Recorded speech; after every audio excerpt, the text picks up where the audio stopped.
Oh, thank you for having me. I appreciate it as well. So do you have any insight on exactly what could be causing this problem? For example, in my house, and I've heard from a couple of other people here inside the building, for example, the husband's phone is working fine. The wife's phone on the exact same network not working at all. Yeah, there's two possible reasons. We've kind of been calling around ourselves trying to figure this out, because the length of this outage is not usual. Usually they can get a hold of this and it doesn't spread. So there's two possible scenarios. One is you have an overloading of the system. Usually that happens on a local situation where you have a city or an area that gets overloaded. This is happening nationwide. The network has some issue with regards to overcapacity with regards to these 5G networks across the United States. That's one. The other thing here is, hopefully it's not the case, is that you have some outside influence. That's basically a cyber attack, and they've got inside the network, and that's causing an issue with regards to people across the country, tens of thousands, if not more, as you mentioned, being impacted. And that starts to grow. And what we're seeing is this is growing overnight. It's gotten more and more. So that's not a good indication that they have control over this. And they haven't found it yet. And and of course, if they can't find it, they can't come up with a solution. And this seems to have started sometime, at least from the stories I've read, between 2 and 4 in the morning. You wouldn't think there would be some sort of overload of mobile phone cellular activity at that time. No, you wouldn't, and that's why I said I hope that's the case. But it is a situation by which it's leaning toward more that there's an outside impact, or somebody's got into the wireless network. And this, as you mentioned, is impacting different networks. What I mean by that is it's some indication with regards to Verizon and T-Mobile, but where it's happening is AT&T lets other smaller companies piggyback off of their network, right, and they're getting impacted as well.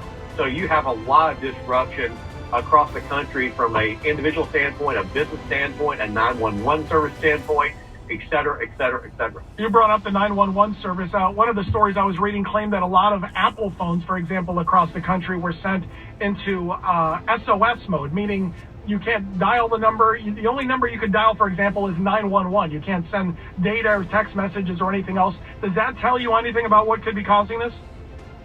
Well, that just means when Apple does that, usually is that network in that area that they're pinging off of, that Apple phone, is done. It has no capacity, and that usually switches over to that SOS network, which hopefully works, because that is a backup if you do have an emergency situation. But the issue there is that in some areas, like San Francisco and some other areas, they're having issues, reporting issues, people calling into 911. That service isn't even working for those phones. So it's a little bit all over the place. It's again, across the country. Let's theorize, if this is some sort of cyber attack, does it tell you anything about changes that need to be made to our infrastructure when it comes to cellular service in the country? Yes, definitely. We are dealing with two big issues.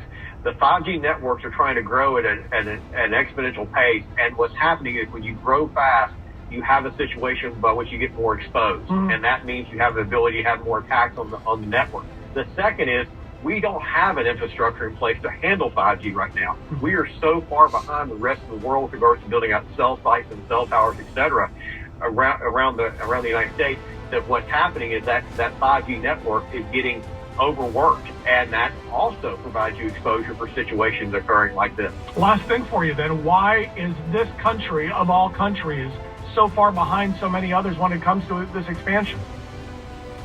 Because we're getting in the way of our own expansion ourselves. We just keep regulations and keep exposure with regards to not getting things out there, and we fall behind Europe, or we fall behind China and other countries because we get ourselves in front of ourselves and restrict our ability to build out our networks. And that's really going to cause a big issue as we keep on expanding, because we rely upon communications. I tell people communications is our fourth utility. If you think about it, what do you use more than your phone? Yeah. Not much. Yeah.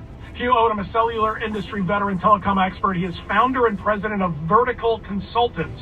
And especially today, if you want to follow him on X, it's whether it's AT&T, T-Mobile, and really appreciate the information and the fact you joined us on short notice. A decrease in cell service problems, but there are still many that don't have their service back up and running. Still no telling if outages are connected in any way or when these problems will actually be fixed. However, new this morning is the outages once again, have been confirmed. Some emergency departments have said that their 911 centers are still operational, but warned that they may have issues trying to call 911. Wi-Fi service, using your calls made over Wi-Fi, is still your best option to get around this problem for however long